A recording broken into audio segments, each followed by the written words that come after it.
பாஜக மாநில செய்தி தொடர்பாளர் ஸ்ரீகாந்த் கருணேஷின் தந்தை தாசிகா கண்ணனின் நினைவேந்தல் மற்றும் படத்திறப்பு நிகழ்ச்சியில் இந்திய ஜனநாயக கட்சியின் நிறுவனரும் பெரம்பலூர் எம்பியுமான டாக்டர் பாரிவேந்தர் உள்ளிட்டோர் கலந்து கொண்டனர்.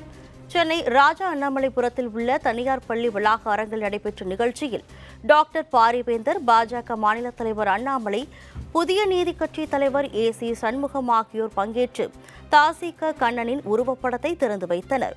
இதனையடுத்து பேசிய டாக்டர் பாரிவேந்தர், கண்ணன் மிக அருமையான மனிதர் எனவும் மற்றவர்களுக்கு எடுத்துக்காட்டாக வாழ்வது கண்ணனின் குடும்பம் எனவும் புகழாரம் சூட்டினார். கண்ணதாசன் கூற்று போல கண்ணன் நிரந்தரமானவர், அவருக்கு இறப்பு இல்லை என அவர் கூறினார். பல புத்தகங்களை எழுதி மற்ற மொழி பேசுவோருக்கும் தமிழை கொண்டு சேர்த்தவர் கண்ணன் என சுட்டிக்காட்டிய பாரிவேந்தர், 2025ஆம் ஆண்டு உலக தமிழ் ஆராய்ச்சி மாநாடு கண்ணனின் குடும்பத்திற்கு மரியாதை செலுத்தும் வகையில் ஏற்பாடு செய்யப்படும் என தெரிவித்துள்ளார்.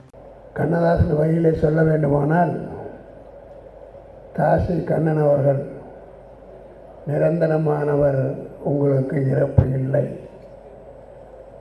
அது நீங்கள் பேராசிரியராக இருந்திருக்கிறீர்கள். பல மொழியில், தமிழ் மொழியில் இருக்கிற புத்தகங்களை எல்லாம் இன்றைக்கு நீங்கள் மொழிபெயர்த்து மற்ற மொழிகளுக்கெல்லாம் கொண்டு சேர்த்திருக்கிறீர்கள். பல புத்தகங்களை எழுதியிருக்கிறீர்கள். இத்தனை காரியங்களையும் செய்த அவர்கள் அமைதியாகவும் உலக மக்கள் போற்றுகிற வகையில் வாழ்ந்திருக்கிறார். நிகழ்ச்சியில் பேசிய அண்ணாமலை, மிக தன்மையான அனைவரிடம் நடந்து கொள்ளும் அற்புதமான மனிதர் தாசிகா கண்ணன் என புகழாரம் சூட்டினார். ஓட்டுக்கு பணம் கொடுக்க மாட்டோம், குடும்ப ஆட்சி எதிர்ப்பு, ஊழலற்ற சமுதாயம் அமைப்போம் என்ற இந்திய ஜனநாயக கட்சியின் கொள்கைகளை சுட்டிக்காட்டிய அவர், நாடாளுமன்ற உறுப்பினராக பிரதமரின் முழு அன்பையும் டாக்டர் பாரிவேந்தர் பெற்றுள்ளதாக தெரிவித்துள்ளார். ஐயா தாசிகா கண்ணன் ஐயா அவர்களுடைய ஆன்மா எப்பொழுதும் கூட ஆண்டவங்கிட்ட இளைப்பாரி கொண்டிருக்கும். காரணம், அப்படிப்பட்ட அற்புதமான மனிதர் அவர். எளிமையாக, நேர்மையாக, கம்பீரமாக, அவர் சத்தம் போட்டு பேசுறது கூட யாரும் அவங்க வீட்டிலே கேட்டதில்லை. நாங்கள் அந்த அளவுக்கு ஒரு டிக்னிஃபைடு சோல்.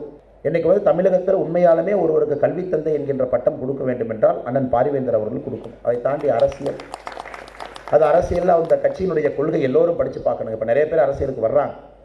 அந்த கட்சி ஆரம்பிக்கப்பட்டது என்ன? ஓட்டுக்கு பணம் கொடுக்க மாட்டோம், குடும்ப ஆட்சியை எதிர்க்கிறோம், ஊழலற்ற ஒரு சமுதாயத்தை தமிழகத்தில் உருவாக்கணும். அப்படி தான் டே 1 அந்த கட்சியினுடைய மேனிஃபெஸ்டோ சொல்லி தான் ஒரு கட்சியை கொண்டு வர்றாங்க. இன்றைக்கி பாராளுமன்ற உறுப்பினராக நம்முடைய பாரத பிரதமர் நரேந்திர மோடி அவருடைய முழு அன்பை பெற்ற ஒரு அற்புதமான மனிதர் ஐயா பாரிவேந்தர் அவர்கள் இந்த நிகழ்ச்சிக்கு தலைமை தாங்கி சிறப்பு செய்திருப்பது நம் எல்லோருடைய பாக்கியமாக நான் பார்க்கின்றேன்.